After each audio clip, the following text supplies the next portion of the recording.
Greetings again. It is Kara behind my shoulder, who is my higher dimensional twin soul and member of Ashtar Command, and my name is Russ Hatfield. This month, our editorial for September is a question of what if and the alternatives to everything, such as living in South Lake Tahoe. We can just say, what if we didn't have a forest fire? It wouldn't have caused everything to be running behind schedule. Now we are happy to finally be able to post this for you. For a full transcript of this latest editorial, please go to our main homepage at hadesbasednews.com. We invite you to subscribe to be kept informed of future postings on our YouTube channel from the members of Ashtar Command. And now we present, for your enjoyment, What If? A simple arrangement was made. Return to a life in the third dimension, teach what you've learned, and learn more. How hard could that be? Now, what if that arrangement was a carefully prepared plan, taking thousands of lifetimes to even get to this point?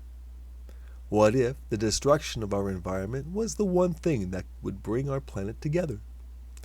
As some populations are forced to relocate, change and cooperation on a global scale will eventually be required for us to survive as a race.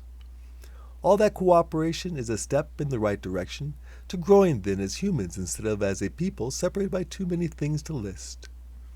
September's channeling session here at the Hades-based News gives us a higher dimensional perspective of looking at life as a choice of two options, the differences between the dark and the light. You cannot have one without the other, and the pressure to decide on future actions that have positive or negative effects grows stronger. The harder it is to be kind makes doing so all the more important that the focus is on healing over hurting. Pressure creates situations where little time is allowed before decisions have to be made, and choosing between the two needs to become second nature. To help in that effort, here are some ways it could be. Take, for example, how reading the news can be hazardous to a person's mental health as we come into September of 2021. Fires, floods, war, and disease. It's as if it were in a movie called How Bad Can It Get? But what if people in the 19th century had recognized the dangers of global warming? What if also Nikola Tesla had received all the funding needed to make his ideas a reality? Those, and 1,000 other what-ifs, could have altered our reality in uncountable ways. Had just a single difference taken place, the world as we know it might be just unrecognizable. Some what-ifs are impossible, and some are already taking place and just have to go viral, such as devices designed to pull water out of the air to bring relief to those in the midst of a decades-long drought. All would be transformational, so they remain only as potentials taking place in an alternate universe that will hopefully be our future. As there is already an alternate universe with all of these a reality somewhere, we would see that reality and ours getting closer and closer. Making that happen would represent a change in the collective consciousness, so what possibly would it be like in that perfect world? Well, it all begins with education. Living a life that honors life takes a mind set to do so at an early age. Video games of killing and mayhem, where the player is in a world where morality takes a backseat, has prepared a person to be immune to the same going on in the world around them. Concurrently, they inherit a world where their role in it is to face challenges that the generations before them didn't. What if the children of tomorrow were encouraged to explore their higher consciousness?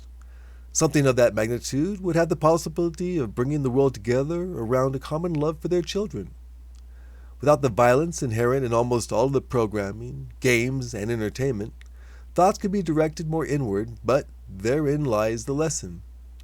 The challenges faced in the search for higher consciousness are exactly the challenges everyone has ever faced in all of their lives, with this just a continuation of that lesson. Then again, what if, instead of might making right, it was light making right? We are an amalgamation of lives wrapped into the latest version, working on the continuing journey to reach our highest potential. We've seen the worst life has to offer, and we've seen the best. There are some hidden extras in the latest model, and the concept of the strong ruling over the weak has had its time. Light now needs to shine despite the pressure, despite the distractions dragging us away from our path. Much is set up to prevent humanity's evolution, and with every new obstacle comes reasons to keep moving forward. This isn't our first rodeo, and forward momentum is almost involuntary at this point. The world's climate may be at a tipping point, but so is the world's collective consciousness. Interest is peaking now on research into UFOs, while yoga, meditation, and a more loving attitude are becoming mainstream. Rights on every side are gaining traction as more conversation topics. In conjunction with that, a growing interest in crystals and their stones is making it easier to resume lessons that began a very long time ago. What may be discovered in all this movement of light is a burning away of the dark as more and more people find their own inner light. Now, what if we all just agree to agree that light leads the way?